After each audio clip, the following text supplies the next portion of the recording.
episode of Between Two Oceans. A podcast where we discuss in a very civil way which primary ocean is superior.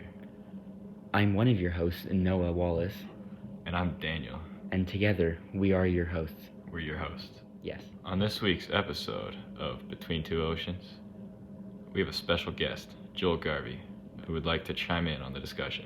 Everyone give it up for Joel.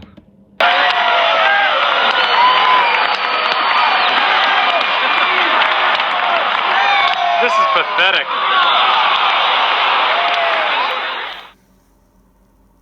Daniel, thank you so much for having me today to do your introduction. And, let me just get right into it.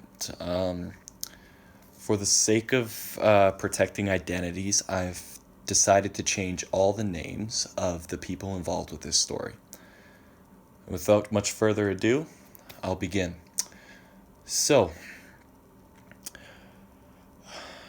it all started when Greg, he had been working at the same company for just years and years and years. And he loved his job there, don't get me wrong, he loved it, but he was starting to get a little burned out. He was tired of seeing the same faces every day, doing the same thing, and so he decided what he needed was just to take a month off and spend it all in Victoria.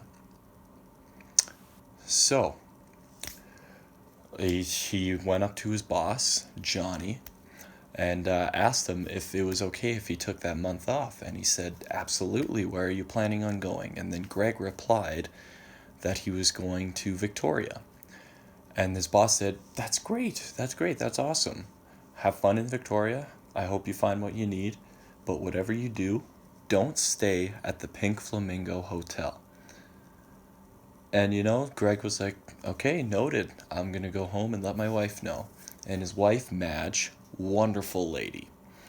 She once won an Olympic arm wrestling match, but that's beside the point.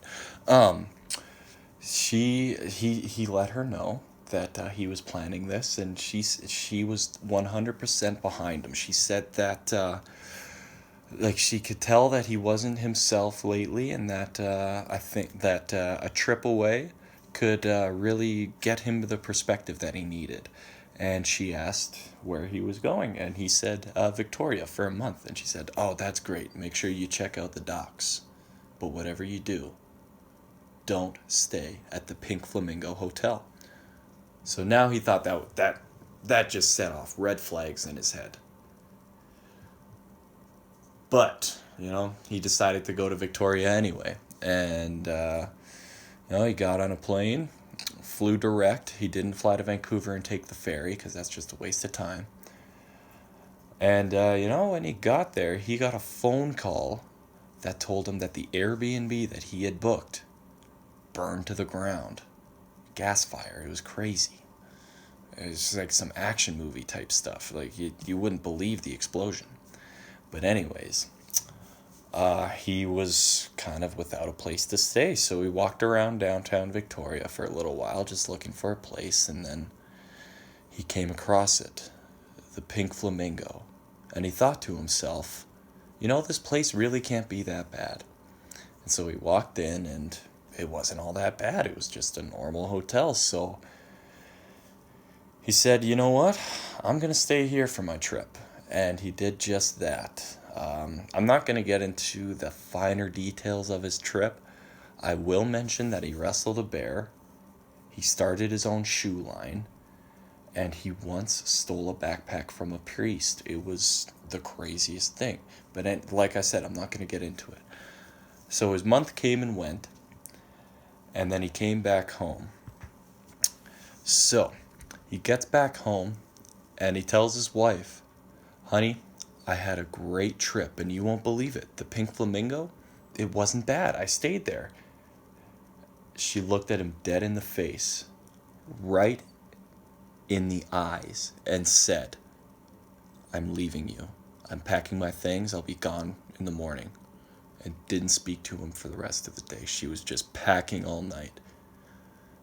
He's obviously devastated, and so he decides to call his boss.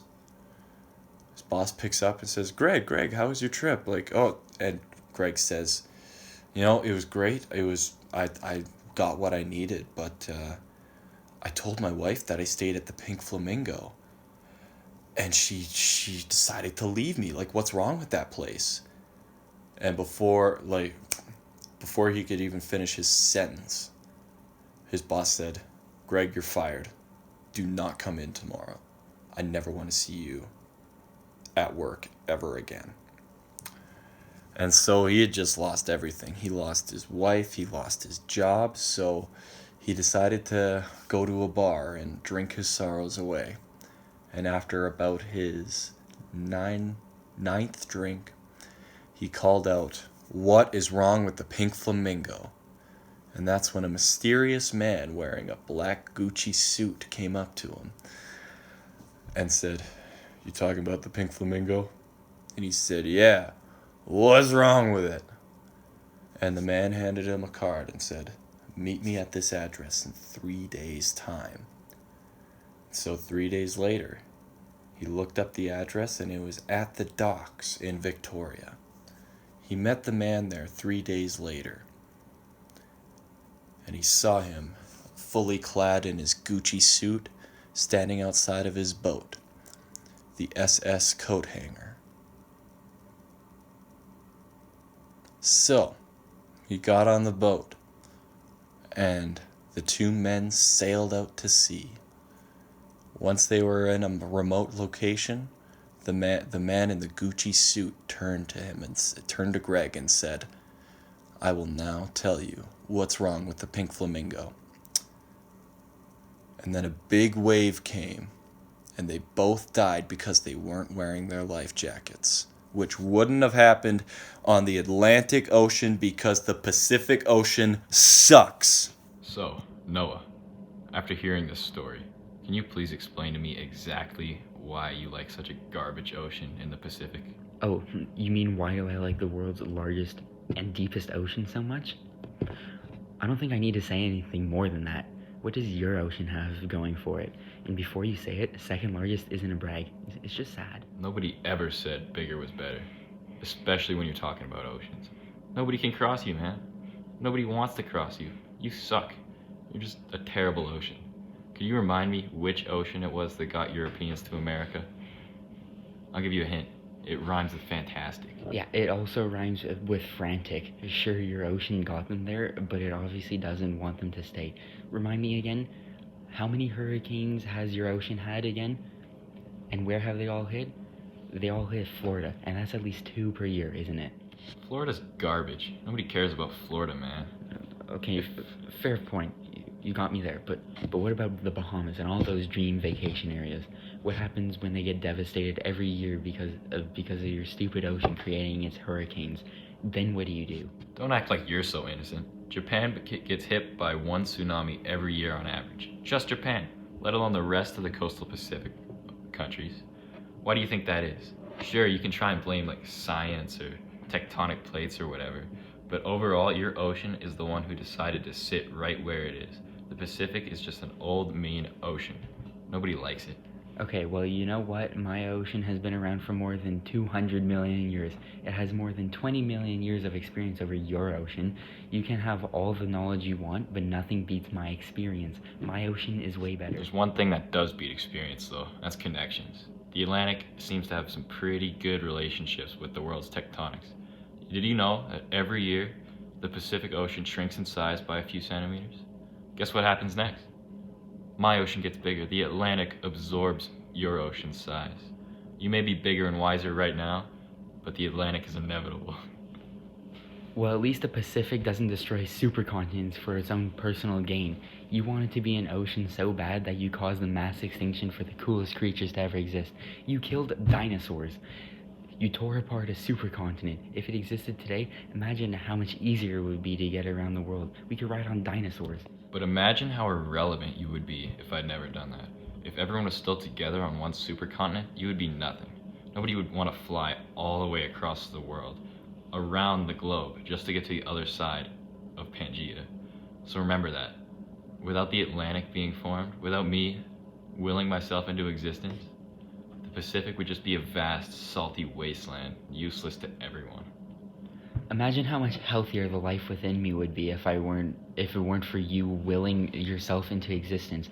I would have so many remote colonies of fish and marine life that would strive without the wretched human's influence. You had to go and spread them out so they can ruin us everywhere.